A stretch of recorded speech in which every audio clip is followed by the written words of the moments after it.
स्वप्न पाहणं सोपं आहे, पण त्या स्वप्नासाठी जिद्दीने झगडणं, अपयशावर मात करून यश मिळवणं हे फार थोडे जण करू शकतात.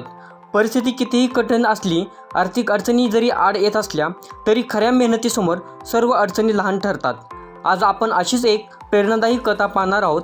एका मेंढपाळाच्या मुलाची, ज्याने परिस्थितीच्या मर्यादा तोडून UPSC परीक्षेत देशभरात आपलं नाव उज्ज्वल केलं आहे. कोल्हापूर जिल्ह्यातील यमगे गावचा बिरदेव सिद्धप्पा डोने एक मेंढपाळाचा मुलगा आहे.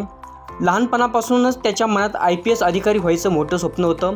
घरची परिस्थिती अतिशय साधी, आर्थिक पाठबळ कमी, तरीही या स्वप्नासाठी बिरदेवने हार मानली नाही. शाळेपासूनच बिरदेव अभ्यासात हुशार होता. 10वीत 96% गुण मिळवून मुरगुड केंद्रात तो प्रथम आला होता.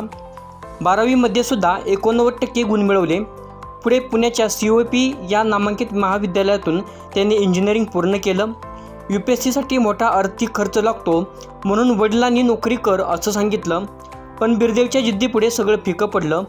त्याचा भाऊ भारतीय सैन्य सेवेत असलेला वासुदेव डोने बिरदेवचा सर्व खर्च उचलत त्याला पाठबळ दिलं. दोनदा अपयश आलं, तरीसुद्धा न खचता तिसऱ्या प्रयत्नात बिरदेवने UPSC परीक्षेत देशात 551वा क्रमांक मिळवला आणि आता त्याला भारतीय पोलीस सेवेत IPS अधिकारी म्हणून काम करण्याची संधी मिळणार आहे.